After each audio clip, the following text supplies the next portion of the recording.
شرفت لي ميل والبا joogtaan isi walbo aad noo maqlaysaan muuqaaladina idin soo gaarayaan baad ku soo dhawaataan barnaamij gaar ah aynu ugu tala galnay inaan ka diyaarino munaasabada 26 Juun taa oo loo dabaaldegayo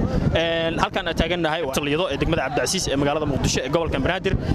waxa uu soo damaashaad tagay ama uu soo dabaaldegay dhalinyaro fara badan kuwa oo ku dhaqan magaalada Muqdisho qaybaheeda kala duwan iyo waliba daafaheeda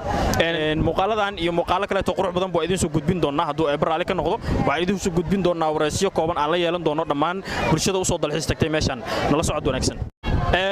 wali waxaan ku guda jirnaa barnaamijkii aan idinku tala galnay oo aan ka diyaarinaynay munaasabada 26 Juun garabkayga midig waxa taagan mid kamid ah dhalinyarada Soomaaliyeed ka oo dalka dibadiisa ugu yimid inuu ka qayb galo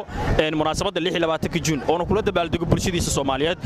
walaal soo dhaw marka hore adigu ku bilaabay magacaaga iyo halka aad ka timid waan dhawahay walaal waxaan ka imid cariga Ingiriiska gaar ahaan London waxaan u imaaday ilaa muddo 2 bilood ayaan joogaa waxaan u imaaday 26 Juun ilaa 1 Luulyo aan ka qayb galo oo waan ku faraxsanahay waligay ma aanan arkin farxadan alxamdulillah ilaahay ayaa mahad leh waxaan joogaa Liido gaar ahaan xeebta alxamdulillah waan ku mahadsanahay walaal magacaygu waa Maxamed Cumar Axmed ku magac dheer boqorka maxamed Cumar dareenkaaga sidoo yahay adiga oo ka yimaaday cariga Ingiriiska oo ah wadan aad u fog qaarad ahaanna ka fog Soomaaliya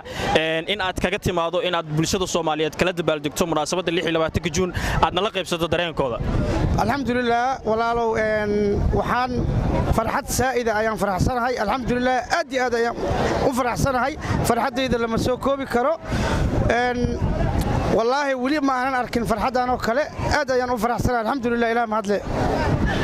wali waxaynu ku guda jirnaa barnaamijkeeni aynu ku wareysanaynay bulshada Soomaaliyeed dareenkooda ku aadan munaasabada 26 Juun garabkayga bidix waxa taagan gabadhan aad wada arkaysaan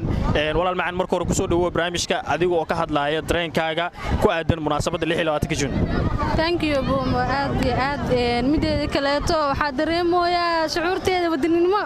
oo saayid ma la soo koobi karin faante intaan oo dhan meeshaan isku imaado waa Soomaali Maxamed dareenkeena ma la soo koobi karo aad iyo aad